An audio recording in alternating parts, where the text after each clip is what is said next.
بسم اللہ الرحمن الرحیم الحمد للہ رب العالمین والصلاة والسلام علی رسولہ الکریم رب اشرح لی صدری ویسر لی امری واحلل عقدۃ من لسانی یفقہوا قولی۔ جیسا کہ معلوم ہے کہ میری کرسمس قریب ہے اور ہمارے علماء حضرات فتاووں کی کتابوں کو چھاننے میں لگے ہوئے ہیں، ناجائز، حرام اور طرح طرح کے فتاوے داغنے کے اس مورچے پر ہر سال کی طرح پھر سوشل میڈیا پر اس طرح کے فتاوے دیکھنے میں آ رہے ہیں، ویڈیوز وائرلز ہو رہی ہیں کہ نان مسلمز کو گریٹ نہ کیا جائے، ان کے تہواروں پر مبارکباد دینا حرام ہے، ناجائز ہے۔ اور وہی ایک حدیث کوٹ کی جاتی ہے، من تشبہ بقوم فہو منہم، جس کسی نے کسی قوم کی مشابہت اختیار کی تو وہ انہی لوگوں میں سے ہوگا۔ کل میں ایک بہت ہی فیمس اسکالر ہیں، ان کی ایک تقریر سن رہا تھا، تو انہوں نے بھی قرآن کی آیتوں سے وَقَالُوا اتَّخَذَ الرَّحْمَنُ وَلَدًا لَقَدْ جِئْتُمْ شَيْئًا إِدًّا، اس آیت کو مسکوٹ کرتے ہوئے پورا اسی پر میری کرسمس کے حوالے سے ساری وعیدیں داغ دی۔ بہت سے لوگ مجھ سے بھی پوچھتے ہیں کہ بھائی نان مسلمز کو ہم گریٹ کر سکتے ہیں یا نہیں، ہیپی دیوالی کہہ دینا، ہیپی ہولی کہہ دینا، میری کرسمس کہہ دینا، جبکہ سب سے بنیادی بات سمجھنے والی یہ ہے کہ یہ چیزیں دین کا کوئی موضوع ہی نہیں ہے۔ اس کا مطلب یہ نہیں کہ دین کی اس سلسلے میں رہنمائی نہیں، مسئلہ یہ ہے کہ یہ دین کا مسئلہ نہیں ہے، یہ انسانی سماج کے مسائل ہیں۔ ہر چیز کو دین کے کیٹیگری میں داخل کرنا بلا شبہ یہ اسلامی مزاج کے خلاف ہے۔ سب سے بنیادی بات ہمیں یہ سمجھنی ہے کہ ہم ایز اے مسلمز، اللہ تعالیٰ نے ہم پر ایک ذمہ داری ڈالی ہے، وہ ہے داعی کی۔ قرآن جس کا نام رکھتا ہے شاہد، اور جن کو دعوت دینی ہے ان کو قرآن کہتا ہے مشہود۔ وَكَذَلِكَ جَعَلْنَاكُمْ أُمَّةً وَسَطًا لِتَكُونُوا شُهَدَاءَ عَلَى النَّاسِ، تاکہ تم لوگوں پر وٹنس بنو۔ تو یہ ہمارا رشتہ اللہ تعالیٰ نے دیگر اقوام کے ساتھ بنایا ہے کہ ہم ان کو اپنے دین کی دعوت دیں گے،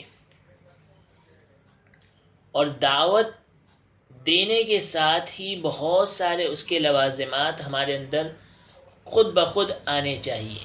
ان میں سے سب سے بڑی چیز جو ہے وہ ہے محبت، خیر خواہی، مکمل طور پر۔ اگر آپ کے اندر مدعو کے خلاف نفرت ہے یا آپ ان کو جہنمی گردان رہے ہیں، دوزخی مان رہے ہیں، تو یقین جانیے یہ سوچ سراسر غیر اسلامی ہے۔ اللہ تعالیٰ قرآن میں کہتا ہے اِنَّا جَعَلْنَاكُمْ شُعُوبًا وَقَبَائِلَ لِتَعَارَفُوا يَا أَيُّهَا النَّاسُ إِنَّا خَلَقْنَاكُم مِّن ذَكَرٍ وَأُنثَىٰ وَجَعَلْنَاكُمْ شُعُوبًا وَقَبَائِلَ لِتَعَارَفُوا، کہ اس نے ایک مرد اور ایک عورت سے تم لوگوں کو پیدا کیا اور تمہیں قبائلوں میں بانٹ دیا، قوموں میں بانٹ دیا، لِتَعَارَفُوا، کیوں؟ اس کا ریزن یہ ہے، اس کی علت یہ ہے، اس کی غایت یہ ہے کہ تم آپس میں تعارف اختیار کرو، ایک دوسرے سے میل جول رکھو، ایک دوسروں کو جانو۔ حدیث شریف میں موطا احمد میں ایک بڑی پیاری حدیث ہے، اس میں رسول اللہ صلی اللہ علیہ وسلم کی ایک دعا بتائی گئی ہے، تھوڑی طویل ہے، کہ وہ دعا رسول اللہ صلی اللہ علیہ وسلم ہر نماز کے بعد پڑھا کرتے تھے۔ اس کے الفاظ اس طرح ہیں کہ ان الناس كلهم اخوہ، کہ اللہ میں گواہی دیتا ہوں کہ تمام لوگ بھائی بھائی ہیں۔ اب تمام لوگوں میں کون؟ سبھی لوگ، یہود و نصارہ ہو، مجوس ہو، مشرک ہو، ہندو ہو، ہر ایک، کیونکہ بنیادی طور پر ہم تمام کہاں سے آتے ہیں؟ آدم اور حوا سے۔ یہ ہماری سب سے پہلی حیثیت ہے، اسے فراموش نہیں کیا جا سکتا۔ ہمارا مزاج خصوصی طور پر، ہم مسلمان کیا ہے؟ جنت کے ٹھیکیدار بن گئے ہیں، جنت ہماری پکی ہے اور باقی دنیا سب دوزخ میں جائے گی۔ اس فکر سے باہر نکلیے، نہ ہماری جنت پکی ہے نہ ان کی دوزخ۔ جو خدا ہے وہ سراپا عدل ہے، وہ پورا کے پورا عادل ہے، اس کے یہاں ذرہ برابر بھی ناانصافی نہیں ہونے والی۔ اس بات کو ذہن میں رکھیے۔ اس سلسلے میں جب ایک دیوبندی عالم سے سوال کیا گیا کہ ان غیر مسلموں کے بارے میں خدا کیا فیصلہ کرے گا، تو انہوں نے بہت پیارا جواب دیا، اور واقعتاً وہ جواب بڑا ہی حکمت سے لبریز تھا۔ انہوں نے فرمایا کہ جتنی تبلیغ اتنا محاسبہ۔ تو معاملہ نہ ہماری جنت کا ہے نہ ان کی دوزخ کا ہے، سب کے سب ایک ہی راہ کے مسافر ہیں۔ تو سب سے پہلے اپنے دل سے نفرت کو نکالیے۔ یہ سوچ ہی غیر اسلامی ہے کہ بھائی ان کو سلامتی نہیں۔ بھائی ہمارے ہاں تو چلتا ہی ہے کہ بھائی کوئی اگر غیر مسلم سلام کرے تو وعلیکم کہو، وعلیکم السلام نہ کہو۔ یہ کیا چیز ہے؟ آپ کس منہ سے انہیں اسلام کی دعوت دو گے جبکہ تم ان کے حق میں خیر خواہی اور سلامتی کے بھی قائل نہ ہو؟ یہ اسلامی سوچ نہیں ہے۔ اس طرح کے جو فتاوے آئے ہیں یہ بعد کے دور میں آئے ہیں، جب ہم سپر پاور ہوا کرتے تھے۔ اور یہ حقیقت ہے کہ جب آپ کے پاس پاور آ جاتا ہے تو آپ کی پوری مینٹلٹی تبدیل ہو جاتی ہے۔ پھر وہ رعونت، وہ کہتے ہیں نا تقشف، وہ سختی خود بخود سرایت کر جاتی ہے۔ ورنہ رسول اللہ کا، صحابہ کا یہ معاملہ نہیں تھا۔ آپ ان کے یہاں لچک دیکھیے۔ بہرحال تو معاملہ ہے گریٹنگ کا نان مسلم کو۔ اس سلسلے میں ایک حدیث کوٹ کی جاتی ہے، من تشبہ بقوم فہو منہم۔ اس بارے میں بالکل یہ بات ذہن میں رکھ لینی چاہیے کہ اس حدیث کا ان امور سے کسی طرح کا کوئی تعلق نہیں ہے۔ یہ حدیث ایک خاص بیک گراؤنڈ میں کہی گئی تھی۔ بیک گراؤنڈ یہ تھا کہ جنگ کا ماحول ہے، آپ علیہ الصلوۃ والسلام رہنمائی کر رہے ہیں کہ لباس اور اس طرح کی شناخت اختیار کرنا تاکہ دشمن اور ہمارے فوجیوں میں فرق واضح رہے، ورنہ ایسا نہ ہو کہ ایک ہی طرح کی شناخت ہو اور پھر دشمن کے بجائے خود ہمارا ہی فوجی ہاتھوں لگ جائے۔ یہ اس وقت کی ایک رہنمائی ہے، بس اس کا اس سے زیادہ کوئی معاملہ نہیں۔ لیکن ہم نے کیا کر دیا، اس کو یہاں بھی فٹ وہاں بھی فٹ، ہر جگہ اس کو فٹ کر کے کیا کر دیا، یہ بھی ناجائز وہ بھی ناجائز، اس میں بھی مشابہت۔ کہاں کی اینٹ کہاں کا روڑا، بھانمتی نے کنبا جوڑا۔ یہ حال ہے ہمارے علماء حضرات کا۔ ابھی فتویٰ کی کتابیں چھانی جائے گی اور کل جمعہ ہے، بہت ممکن ہے کہ اس سلسلے میں آپ کتنے بیانات آپ کے سامنے آ جائیں گے نئے۔ میں ایک وقت ہمارے یہاں پہ محلے میں بیٹھا ہوا تھا، ہمارے ساتھ یہاں کے مفتی صاحب بھی تھے اور کچھ لوگ بھی تھے، تو اس نے ایک آدمی نے پوچھا کہ بھائی مفتی صاحب میرے پاس آیا ایک، اس نے مجھے مبارکباد دی دیوالی کی، تو ایسے وقت پر کیا؟ تو مفتی صاحب نے، میں وہیں پر موجود تھا، کہ نہیں بالکل جائز نہیں، آپ ان کو مبارکباد نہیں دے سکتے۔ ایک آدمی آگے سے آ رہا ہے اور پھر بھی آپ کو کچھ کہنا نہیں ہے۔ یہ کس طرح کی سوچ ہے، کس طرح کا ایک، کیا کہہ سکتے ہیں اسے، رعونت یا دل کی ایک قساوت کہہ سکتے ہیں، اس سے زیادہ اس کا کوئی تعلق نہیں۔ بہرحال یہ ایک حدیث کوٹ کی جاتی ہے، اور دوسری سورہ ممتحنہ کی ایک آیت جس میں اللہ تعالیٰ منع کرتا ہے یہود و نصارہ کو دوست بنانے سے یا مشرکین کو دوست بنانے سے۔ سورہ ممتحنہ کی آیت ہے۔ اس آیت کا ایک پس منظر یہ ہے کہ ایک صحابی حاطب بن بلتعہ، وہ مکہ میں چڑھائی کی خبر اپنے رشتہ داروں کو دے دیتے ہیں، اور پھر آپ علیہ الصلاۃ والسلام کو وحی کے ذریعے سے بتلا دیا جاتا ہے، ان کو ان کے جو یہ ہوتے ہیں ان کو پکڑ لیا جاتا ہے، جو خط بھیجا جاتا ہے وہ. بہرحال یہ معاملہ ٹھیک ہے. اب معاملہ یہاں پر ہے، اس میں صاف واضح ہے. اور پھر آگے کی جب آیت پڑھتے ہیں آپ تو اس میں اللہ تعالیٰ خود فرما رہا ہے لا ینہاکم اللہ، اللہ تعالیٰ منع نہیں کرتا ان لوگوں سے میل ملاپ رکھنے سے یا ان کے ساتھ تبرؤہم حسن سلوک بہت زیادہ کرنے سے اور ان کے ساتھ انصاف کرنے سے اللہ منع نہیں کرتا. لم یقاتلکم فی الدین ولم یخرجکم من دیارکم، جنہوں نے دین کے معاملے میں تم سے جنگ و جدال نہیں کیا، نہ ہی تم کو گھر سے نکالا ہے. ان اللہ یحب المقسطین، اللہ تعالیٰ انصاف کرنے والوں کو پسند کرتا ہے. مقسط، مقسط کا مطلب کیا؟ آپ جو کریں اس کا بدلہ وہ بھی دیں. تو یہی تو چیز ہے. ان دو آیتوں کو آپ کہاں سے کہاں فٹ کر کے سب کچھ آپ نے بس ایک بنا دیا اپنے. تو یہ بات ہے، اس سے زیادہ کہ اس کی کوئی حقیقت نہیں.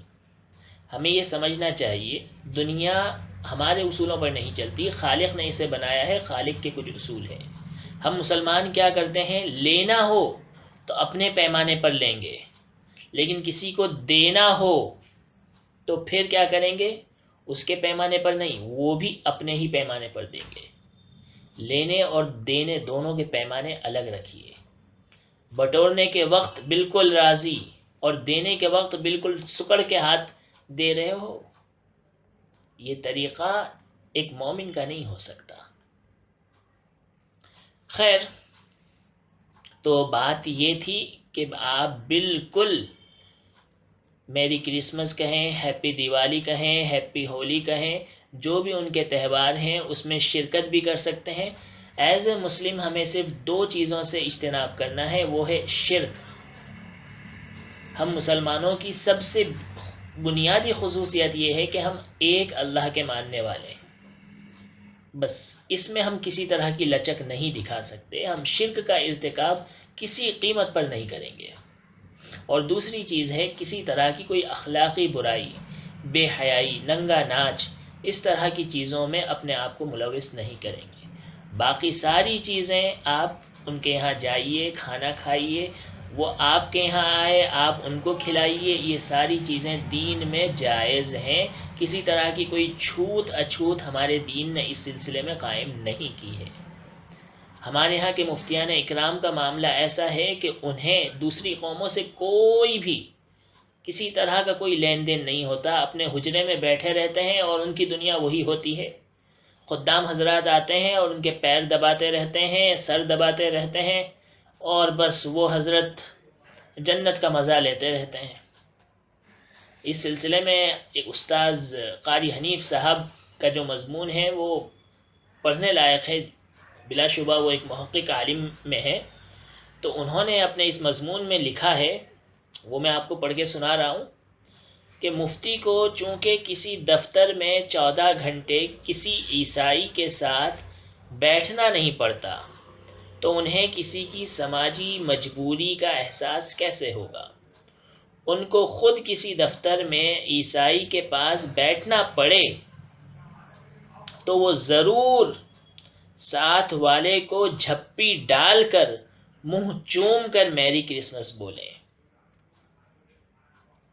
یقیناً مسئلہ یہی ہے. جب ان علماء کی ضرورت کہیں آ جاتی ہے تو وہ اپنے لیے چور دروازے نکال لیتے ہیں. یہ بھی جائز، وہ بھی جائز، ہر چیز جائز کر دیتے ہیں. لیکن جہاں معاملہ عوام کا ہو تو ان سے ان کو کوئی تعلق نہیں. ایک صاحب نے بڑا اچھا لکھا گیا تھا کہ آج کے علماء شعائر اللہ بن گئے ہیں، اللہ کے شعائر. انہیں ان دنیا کے مسائل سے کوئی مطلب نہیں. ان کی دکان چل رہی ہے، چلنے دو. دیگر ساری چیزوں سے بس مرفوع اٹھے ہوئے رہتے ہیں، انہیں کسی طرح سے کوئی مطلب نہیں. تو ان باتوں کو سمجھنا چاہیے کہ جس آیت اور جس حدیث سے یہ چیزیں نکالتے ہیں یہ غلط استنباط ہے، سراسر غلط ہے. اور یہ جرأت ہے، یہ جرأت ہے اللہ پر بات گھڑنے کی. لِمَ تَقُولُونَ هَذَا حَلَالٌ وَهَذَا حَرَامٌ، تم کیوں کہتے ہو کہ یہ حلال ہے یہ حرام ہے. لِتَفْتَرُوا عَلَى اللَّهِ الْكَذِبَ، تم اللہ پر جھوٹ بات گڑھ رہے ہو. تو یہ معاملہ ہے. یہود و نصارہ کے ساتھ اسلام نے کبھی دشمنی نہیں برتی جس اعتبار سے شو کیا جاتا ہے. رسول اللہ کے نوجوان خدام یہودی رہے ہیں. ازواج مطہرات نے پوری اپنی رشتہ داریاں بھی جو یہودیوں سے قائم تھی ہمیشہ اسے قائم و دائم رکھا. مسئلہ انہی کے ساتھ رہا ہے جو جنگ کے میدان میں آئے تھے، ٹھیک ہے، جنہوں نے ظلم و زیادتی کی تھی، عہد و پیمان کر کے توڑے تھے، ان کے ساتھ سختی برتی گئی. باقی سارے معاملات آپ پڑھیے، یا آپ میرا ایک یوٹیوب جس میں میں نے خود رسول اللہ صلی اللہ علیہ وسلم کی ایک جھلکیاں اس اعتبار سے معافی اور تسامح کی جھلکیاں، ایک ویڈیو ہے، آپ اسے سنیے. اس میں ان تمام واقعات کو جمع کیا ہے میں نے. تو بہرحال میں یہی کہنا چاہوں گا، اور اس سے زیادہ تو کچھ نہیں. تو یہ چیزیں بالکل جائز ہے، اس میں کسی طرح کی کوئی کراہت نہیں ہے. تو بس یہی میرا پیغام ہے. اللہ تعالی ہمیں صحیح فکر رکھنے والا بنائے، حکمت ہمیں عطا کرے، اور لوگوں کے ساتھ سچے معنی میں خیر خواہی رکھنے والا بنائے. ایسا نہیں کہ ہم سامنے سے مل رہے ہیں اور دل میں یہ تو منافقت ہے اور یہ تو بدترین درجہ ہے. ان المنافقین فی الدرک الاسفل من النار، کس منہ سے ہم ان کو دعوت دیں گے؟ ارے بھائیوں سمجھو، اس طرح کی باتوں کو لوگ کہتے ہوئے مجھے سمجھ میں نہیں آتا کہ کیا ذہنیت ہے اور اس کا کیا علاج ہے. اللہ تعالی ہمیں صحیح سمجھ دے، علم و حکمت دے. اللہم علمنا ما ينفعنا وانفعنا بما علمتنا وزدنا علما وفقها ورشدا. آمین. وآخر دعوانا ان الحمد للہ رب العالمین.